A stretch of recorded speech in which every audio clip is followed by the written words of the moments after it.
Hey Warriors, you already know who it is. It's Sophia. And Camden. So, what's been going on? I don't know. Why don't you tell me, Sophia? You're the one that just went off on a little vacay to London. It was a jolly good time. I actually made a story about it. Alright, let's take a look. Recently, 32 students traveled to London for a school trip. I got to go on the trip and we tried some new foods, learned new things through different labs, and we took tours of different parts of London. When we landed, we walked around London and ended up at the London Eye. For those of you who do not know, the London Eye is a Ferris wheel on the South Bank of London. Although locals do not call it the London Eye, they call it the Wheel. It's also the most popular paid tourist attraction in the United Kingdom. On the second day, we went to Buckingham Palace and saw the guards change. We also got to explore London's History and Science Museum, as well as the Victoria and Albert Museum, which is the world's largest museum of applied arts and decorative design. I've got to say though, I think my favorite was seeing the dinosaurs in the History Museum. The third day, the group did a workshop for forensics. We acted like CSIs to discover the murder of a fake case. Using fingerprints and DNA and other various clues, we completed the mission. Day 4, we took a drive to Stonehenge. But before we got to the prehistoric monument, we went to Bluestone. Bluestone is a farm and vineyard. It has various animals such as goats, donkeys, and even peacocks. While we were there, we worked in groups to move big hay bales in order to reenact what it was like for the people who built Stonehenge. Finally, we got to visit. It's still unknown how it got there or what its purpose is. Some say it was built for the ancestors of Celtic culture. Others believe that aliens decided to drop off the stones one day. The next day, we went to the Tower of London. The Tower of London is a royal palace, fortress, and prison. In the 1800s, it was used by kings and queens in times of trouble. They would store their possessions and themselves there. Now it holds the crown jewels. The sixth day, we went to Bletchley Park, which was the center of code breaking during World War II. We got to see how the famous Enigma machine works in the coding lab. We even got to use the Enigma machine that was in the movie The Intimidation Game. On our final day, we took a cruise through London. We got to see many different sights from the boat, such as the Big Ben and the Tower Bridge. When we got off the boat, we walked over to the Royal Observatory. Many of us students walked on the Prime Meridian line. Sadly, we did have to say goodbye to London. I think all the students can say we had an amazing trip. It couldn't have been done without the amazing chaperones, Miss Noon, Miss Waterhouse, Miss Reed, and Mr. Nash. This is Sophia from WHTV. Wow, seems like you had a bit of an adventure across the pond. What can I say? All I want is adventure in the great wide somewhere. Did you just make a Beauty and the Beast reference? Yeah, I totally did. Because that was our musical this year, right? That's right, and we have a story on that. On March 15th, 16th, and 17th, the theater department performed their spring musical, Beauty and the Beast. On the 15th and 16th, the show began at 7 o'clock. And on the 17th, the show began at 2 o'clock. Without a doubt, the actors were a crucial part of the musical, and they've been working on rehearsing and preparing for the show for a long time. The actors say that they have enjoyed performing this show very much. So I have done a lot of productions in the school, and my favorite part is always the actual work to get into the production, like the rehearsals with blocking and dancing and vocals and all that stuff. So that's my favorite part. I'm actually not that big of a public speaker in the first place, so I'm not a huge stage person, but I like the lead up to it, if that makes sense. Yes, I played Mrs. Potts in Beauty and the Beast, and I have loved that character since I was a little girl. And a lot of people auditioned for Belle. That was like the main, if you were a female auditioning for it. But I just auditioned for Mrs. Potts because that is one of my favorite characters of all time. I think it would be just like getting to do it all in costume with everyone. And like in the process of like having your lines fully memorized and like having all your blocking in, I think that's the most fun part.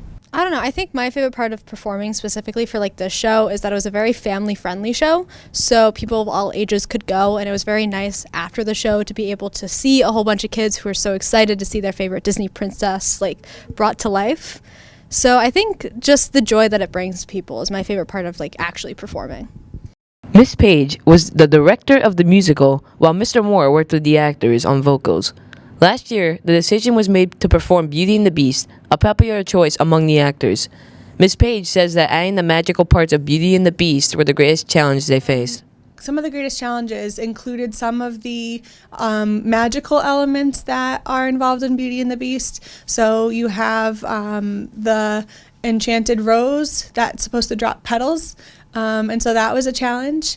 I'm very thankful to Don Bagley, our technical director, who worked on figuring that out. And then also another challenge was at the end of the play musical when the Beast transforms.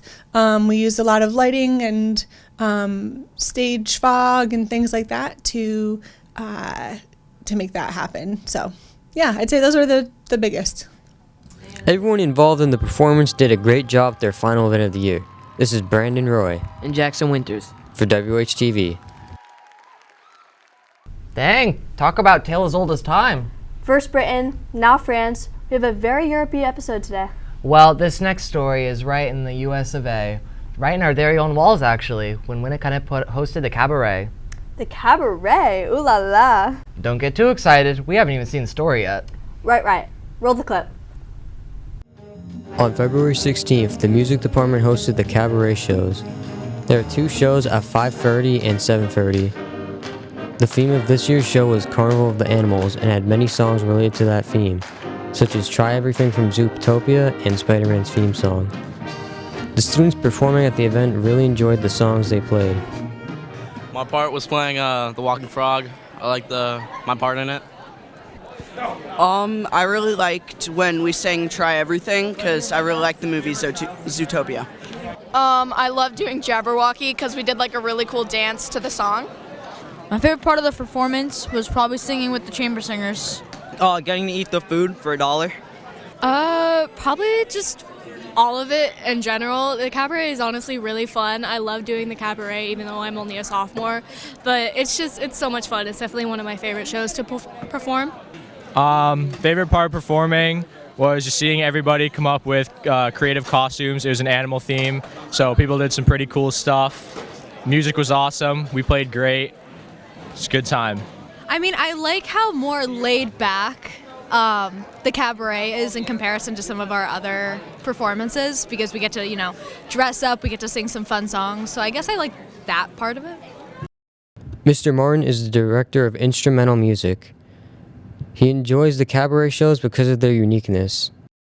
Cabaret is just always such a fun concert because it's different from all of our other concerts. All of our other kind of, I guess you would call them traditional concerts, we have very specific music we play. We play kind of traditional repertoire, the standards, as you will. The thing that kind of stands out about the cabaret is the theme, and our booster parents go all out and decorate the dining hall. So that's really the best part of it. Is just it's so different from everything else we do.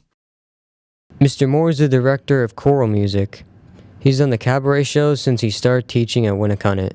I think one of the best parts is seeing all the costumes the kids come up with. We had an animal theme this year, and the kids were really creative with what they did. Everyone had a great time at this year's cabaret shows. This is Brandon Roy for WHTV. Oh, to be a star. I didn't take you for someone who's into the arts like that. Well, ever since that troupe came over to our school, I've been really getting into it. You mean A Midsummer's Night Dream? You bet your Shakespeare I do. I do bite my thumb at you, ah. Whoa! Remember, Sophia, we are on camera. We are a family-friendly program. Oh, whatever. Anyways. Recently, Winnacunnet once again hosted Shakespeare and Companies as part of their New England tour of A Midsummer's Night Dream.